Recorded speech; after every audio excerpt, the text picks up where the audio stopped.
Welcome to the Marketing Strategies for Drastic Results show. Y'all know I be jamming to my own theme song, right? So I have to calm myself down before I go live. I am Tony Harris Taylor, known as the Networking Queen, founder and CEO of Drastic Results Marketing and Sales Coaching, and multi-unit award-winning franchisee with Network in Action. I'm a 12-time author, intercontinental speaker, and video cast host. And I want to say thank you for watching this episode and welcome. Today's message is all about the fortune is in the follow-up. You know what else? The lack of fortune is in the lack of follow-up. If your business is struggling, check your follow-up. So when we get in our heads about following up, oh, they're going to think I'm bugging them. They're going to think that I want something from them. And most of us do. But do you have to lead with that in follow-up? Can you lead with, how can I help you?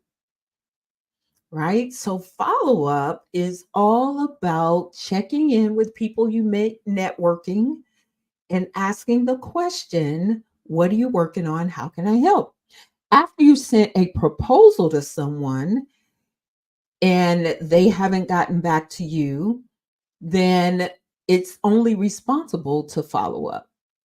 People say to me, you really do follow up. Well, heck, it's in the brand. It's the title of the book. I think I have to follow up, right? But also, I put the effort in to find the leads, talk to the leads, get to know them, share with them my opportunity to work together. And my price point is not something that people make a decision on the spot. And I respect that. I always tell them, go pray about it. I'll follow up. So if you're not following up, you're probably making it about you and not about the person you serve. And really, you're not in business for yourself. You're in business for the people you're meant to serve. So get out of your head, get into your heart, and follow up. So today's guest is Mr. John Francis, known as Johnny Franchise. I'm so jealous that his actual name matches his brand. And I met him at an event in October. And I had the courage and got drastic. By the way, I got to talk myself into doing all these things too. These things don't come naturally. And when you hear my story, you'll know that fear of rejection is a big deal for me. And so I talked myself into following up with all the suppliers who were at the event. And John got on my calendar. I just said, let's connect. Let's get on my calendar. He is now a Network in Action member. So the fortune is in the follow-up, and the lack of fortune is in the lack of follow-up. If you don't do it, nothing's going to change for you or the person that you're meant to serve. When we come back, you're going to meet my very first member of the supplier franchise group, Mr. Johnny Franchise. We'll be right back.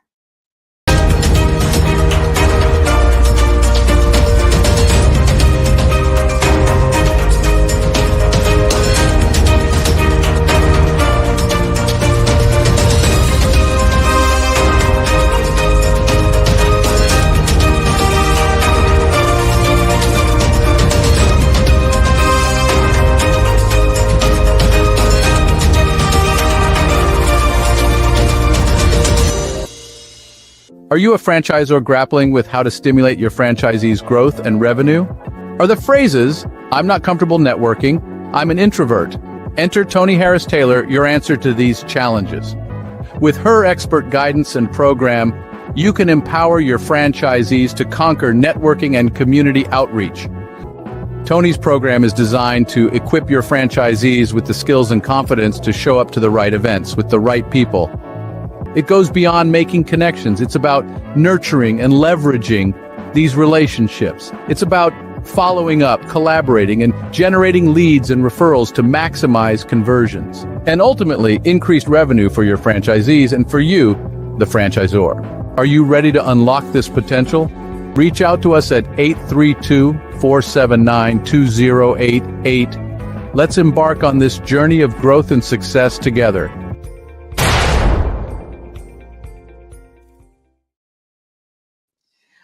All right, welcome, Mr. John Francis, better known as Johnny Franchise. Welcome, sir. Thank you, Tony. Nice to be here. I appreciate the opportunity to be with you. Thank you. I'm excited for you to be here as well. So in your own words, who are you and what do you do? Well, thank you. My name is John Francis. I'm in Minnesota in the Twin Cities. I was born and raised in franchising. My parents started a hair salon franchisor well before I was even born, right back in the 50s. And in the 60s, they started franchising barbershops, which we're pretty sure they were the first to do that. At the time, there were hotels and gas stations and restaurants. And my dad was a barber and was frustrated with the opportunities. He wanted to create more. So he created a franchise system for barbershops. And long story short, it worked. He was a wild entrepreneur. And by the time I was growing up, the business was already going. It was already well established. So I thought everybody owned 2 or 3 businesses. Everybody worked for themselves and everything was a franchise. That's what I grew up with. That was my normal environment. And our family business was a franchise company of hair salons. Wow. So again, I could go on, but it was a successful brand. And my dad was a classic entrepreneur, made a lot of mistakes, but surrounded himself with good people. He had hard work and high integrity, and he took care of things and took care of his people. And the business continued to grow and expand. In the 70s, it became a national brand with about 250 salons open.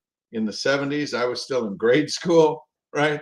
And that's what, again, I thought that everybody had that. In the 80s, we developed a brand called Cost Cutters, which was quick service, no appointments, a la carte pricing. This was around the same time as Supercuts and Great Clips and some of the other competitors.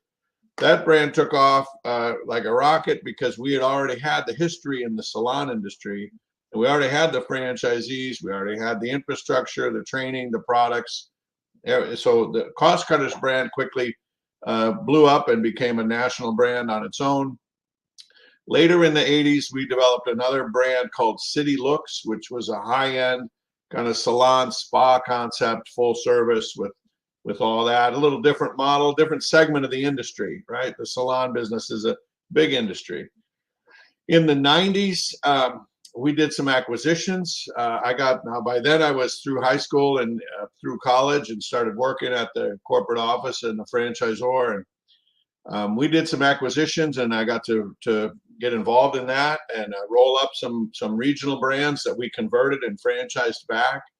That was quite an experience. And I also spent 5 years doing international franchising. Wow. In Europe and Wow. Russia, of all places. Wow. In Russia. Spent some time over there building hair salons with the Russian partners. And it was a wild experience. But again, hard work and high integrity and staying focused on the outcome. We did all right with that business. So my father had passed away from cancer in 1994. And we knew he had the kind of cancer that went on for a long time. He fought it like a champ. And so my mother had prepared things and they had really beefed up the board of directors.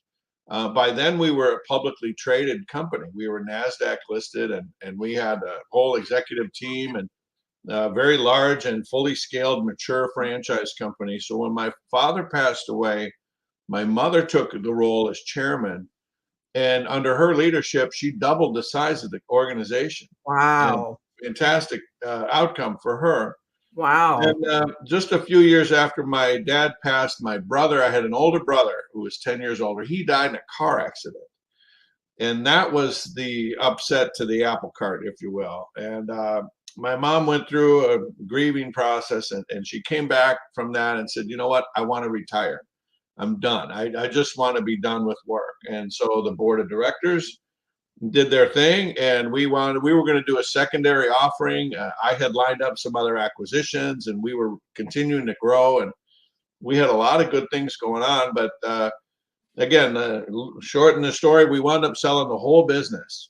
In 1999, we sold just over 1,000 salons. Wow. And we became the franchise division of the consolidator at the time, was called Regis Corporation. So I went with the deal to Regis for about 9 months. I got to take our whole company apart and put it back together inside of their organization, which was a fantastic experience, right? But after about 9 months, I left because I didn't feel like I owned it anymore. I realized I'm a business owner, and that's where my mindset is. If I don't own it, I really don't care. So I left Regis on very good terms. I had negotiated a severance agreement that was pretty generous, but I had totally changed my career path, right? I was working hard for a long time in our family business with ambition to grow and lead that organization, and that disappeared unexpectedly. Wow. So after that, I spent the next 10 years doing 5 more franchises on my own, as a franchisee, as a franchisor, as a developer, even as a supplier. And what I learned is I'm really good at fixing broken franchises, right? I'm not much of a startup guy, although I'm involved in a startup now, although it doesn't feel like it, right? Because it's familiar territory. But I got really good at helping other people fix their brands and grow those brands and then sell those brands. So my last operating company I sold in 2013. Okay. So it's been about 10 years since I've had any employees or any sort of day-to-day commitments, which is by design. I'm a dad. I've got 2 lovely daughters, home with my wife, and I really wanted to focus on doing everything I can to be present for my children while they were young. And so I work from home now for a long time. I work as an advisor, as a coach, as a board member, an occasional speaker, is kind of how I help people. And the most recent thing is I run 2 groups of mastermind groups for franchisors. Okay. So helping those franchisors work together and collaborate in a mastermind format. I've been doing that now for about 1.5 years, and I'm the first franchisee in this new brand. It's called Zor Forum. So that's how I show up here today. So wait, you're the first franchisee in Zor Forum? Correct. Yes. Wow, you are a pioneer. Literally, you came from a family of pioneers, and you are okay with taking the drastic step to be the first person. Well, you're right. It was a big step, and I had one of the 5 deals that I did earlier was a peer group model for business owners. It wasn't exclusive to franchises. It was all kinds of owners, and we did it in person because this was, back in the early 2000s, and we weren't on Zoom all the time like we are these days. Well, let's focus on your mastermind for franchisors, because if any franchisors are watching this, who's an ideal candidate to be a part of your mastermind? An ideal candidate is a leader, an owner, a founder, a C-suite executive in a franchise organization who is ready for some new ideas. Someone who maybe has trouble, something's wrong, he doesn't know exactly how to solve it. It keeps him up at night, right? One of my great questions is, what keeps you up at night, right? Let me help you solve those kind of problems. So we're not buying anything, we're not selling anything, we're not, we're not trying to take over, we're not investing, we're not operating partners, none of that. We're there to help them learn to see themselves and their situation from a different point of view. And we ask really good questions to open up the ideas and sharing ideas around the group. And then we give that executive, solutions for them to decide what to do. Okay, very good. And does it matter what size of their brand? Do they need to have X number of franchisees under them, or it's more about they're being challenged and they just need support. Yeah, it's more about kind of who they are and how they see themselves in the brand. I've worked with lots of different brands over the years. I've had my hands on probably 50 different franchise companies, right? Wow. Where I've had some kind of meaningful engagement or ownership or role to make an impact on those brands. So what I've learned is it really doesn't matter how big they are or really even how good they are. It matters who's driving that brand and is that owner or that executive really ready for better ideas? Because if they think they know it all, then they're not for me. I like to be. I say I'm not a know-it-all. I'm a share-it-all, and I so I'm love looking that. for people who are receptive to new ideas and willing to collaborate. It's a collaborative environment that we create. Awesome. Well, we're going to take a quick break and we're going to come back and ask you a couple of key questions. And I can't wait to hear your answers. So we'll be right back with my friend, John Francis.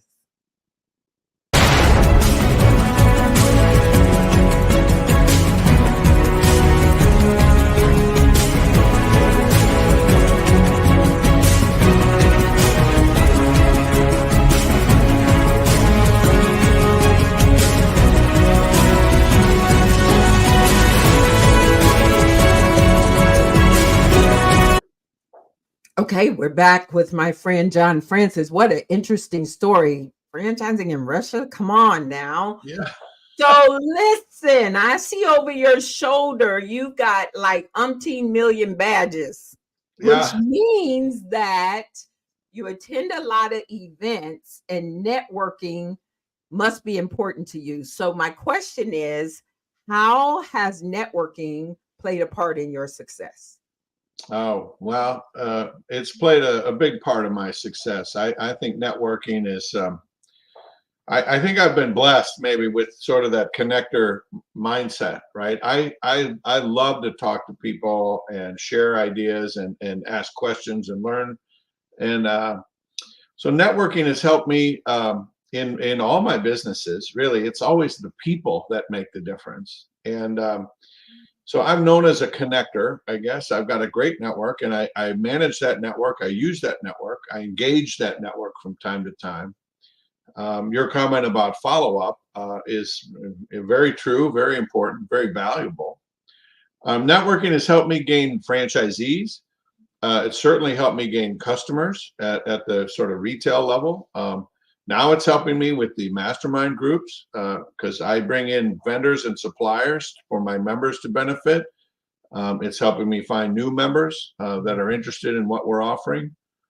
And I do attend a lot of conferences. I think that's, for me, that's sort of what I like to do. And I engage as a speaker or a presenter when I have the opportunity.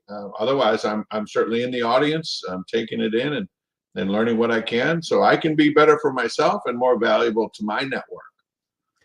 Can I just tell you, I know you're a connector, and I'm grateful that you said yes from one connector to another to be a part of my Network in Action family. And I think you sense that in me as well. Yes. And why you said, let's do this together. And so I just want to say thank you for trusting me because I'm doing something, I'm pioneering something. And now I get it Yeah. because you're a pioneer. So takes one to know one. So I'm Yeah. pioneering something.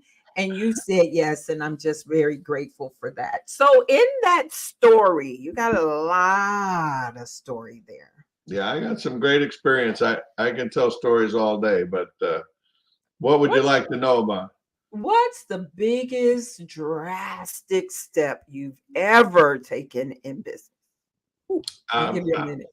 I'll give you a great example of drastic step that I took. So once upon a time, I was a franchisee of a brand called PostNet, I know and Postman. PostNet is like mailboxes, pack and ship, print and copy. We called it a business center, a store for entrepreneurs. We help businesses and consumers, and we did a lot of different services in there. We had a great time with that business. Great people, great model. I had a great market. 2 states. I had a pile of stores and franchisees. And Had a great time. So I was deep into that brand, and there was a competitor store, and it was a UPS store, right, which was the big competitor. Yeah. I don't know how many times larger than us, but very large competitor. There was a location they had in my neighborhood where I live. So I shopped at the grocery store, and I would walk by that store, and I would go in there from time to time. And it was, I'm sorry, it was a terrible example of retail.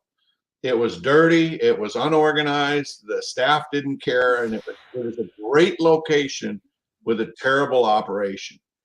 And so I figured out who the landlord was, and I had written them letters. I would write them letters about every 6 months. I'd say, hey, we're opening new stores. I won this award. We're having this kind of success. I'd really love to be in that shopping center.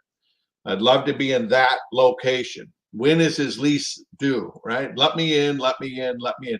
I wrote letters for about 3 years to that property manager. One day I get a call. The property manager says, hey, I'm managing this center. You know where it is? Oh, yeah, I know it. The UPS store. Oh, really? Yeah, thank you. And she said, I'm going to the file because his lease is due, and I see all your letters in the folder for this tenant. She said, do you still want it? I said, yes, absolutely. I still want it. Let me, anytime, let's negotiate. We met for lunch and negotiated the deal, signed the check, gave her the deposit, went down. I said, are you going to tell him or you want me to tell him? And she said, why don't you tell him? Okay. I know. So I go down there and I go into the store and I say, hey, I found you're the owner. Yeah. I said, look, I happen to know that your lease is up, and I think your landlord told you they're not renewing. The landlord had told them they're not renewing the lease, but he didn't know anything other than when your lease expires, you're done. So I show up and I said, look, here's who I am. Here's my business card. I'm a competitor. I live nearby, and I want to do the right thing, right? I want to take care of your staff. I want to take care of your customers. Is there any of the inventory in here that maybe I can buy? Some of this equipment, what are your plans after, you're done? Let me know, right? And I'm trying to be fair and reasonable and actually generous, right? I said, I'll hire all your people. We'll take care of everything, and I'll be happy to pay for all of this. And he wasn't happy, obviously. And then I said, look, man, you did this to yourself. Mm-hmm. I said, you left it open. You didn't have a renewal option. Look around. I mean, it looked like a bomb went off in this place. It was terrible. And anyway, they closed. I got the keys from the landlord. He closed at 8:00 on, I don't remember what day of the week it was, but I went in there overnight, and we pushed everything back from the front door about 20 feet, and I hung banners from the ceiling to the floor, so you couldn't see what was going on back there. We put in a table. I put in a cash register, the point of sale. We moved the mailbox. We took care of everything. What I didn't want is the door to not open, right? I want the customers that are coming through there every day. They open the door, they walk in, they want stuff taken care of. Right. So we took it over overnight. The next day, it was an operating store for my brand. And then we proceeded to remodel the back of that store. We did one side at a time, and then we did the other side. We never closed. We operated through a remodel. It took a little doing, and it wasn't very fun, but man, we never lost a beat. I put a great manager I had. We did hire the staff. We had to train them a little bit and to kind of give them some incentive and motivation to up their game in terms of service. We re-equipped everything. We took over that store, went on to win some awards. I won Franchisee of the Year that year. Wow. Brand. We were calling it the David and Goliath kind of thing. Here's this little scrappy little brand, and we took out one of their units.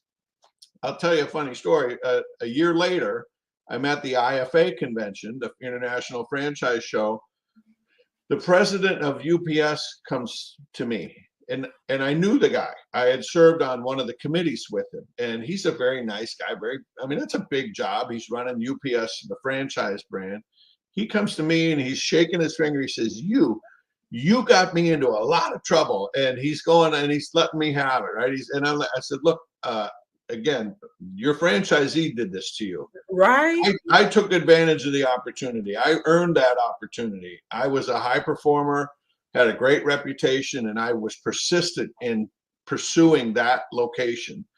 It was just a matter of time. And then he heard me and he listened. He said, you know what? He said, you embarrassed me in front of my brand. He said, that'll never happen again. We changed our processes. We've changed our lease management systems. We will never let that happen again. I said, well, then you're welcome, right? Because now I caused you to improve your internal systems. And we shook hands, right? He didn't hate me forever, but I made him look bad, and I didn't. That wasn't my intention, and he knew that. He said, you know, you're just a better operator, so you deserve it. That was drastic. Oh my gosh. Yeah. Wow. And you got franchisee of the year. So amazing story. Well, tell everybody how to get in touch with you. If you're a franchisor that is staying awake at night, worrying about something, John Francis is your guy. Yeah. Well, my name is John Francis, but my nickname is Johnny Franchise. Someone gave me that nickname years ago. I'm on LinkedIn. I can see it scrolling here. I've got a website, Johnny Franchise. I'm not hard to find. You can call or text. I answer the phone usually if I'm not talking to someone else already at the time. And I'm just happy to be a resource. You know, I like to listen. I like to share. I'll try to help if I can. And if I can't help, I'll let you know. I get out of the way, but I'll probably point you in the right direction and try to give you something of value. You know, I learned a long way from my dad way back when I was a little boy and growing up in the family business, that you treat everyone with respect, you try to help and do the right thing, and everything else is going to take care of itself. Awesome. Well, thank you so much for giving us a little bit of your time and wisdom on this marketing strategies for drastic results show. I can't wait to spend the next year with you, helping all of our suppliers to grow through connections. We will talk very soon, John Francis. Thank you, Tony. Thanks again. I appreciate being here. Thank you. You're welcome. We'll be right back with my final thoughts.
That's right. Show up, be up, follow up to blow up. If you want to pick up the book, go to showuptoblowup.com. That'll forward you right to the Amazon link so that you can get a copy. I did find out yesterday, if you're in Australia, you can't get it. So reach out to me on LinkedIn if you want it in another country. I will email you the PDF for it. But I want you all to get this copy and focus on the follow-up. Did you just see what happened? Because I had courage to follow up after a conference. I now have a new friend, someone that I totally have synergy with, and we're going to kill it this year by helping others to get connected. So I'm super excited, and I want to be excited for you. Get out of your head, get into your heart, show up, be up, follow up, and your business will blow up. All right. So sharing is caring. Make sure you share this show. And if you are interested, if you're in the franchise space and you're interested in being a guest on my show and talking about marketing and relationships and connections to help others to grow, hit me up on LinkedIn. I'm excited, I'm grateful, and I can't wait to see you next time. This is Tony Harris Taylor saying take a drastic step today for a fantastic tomorrow, and we'll see you next week. Bye.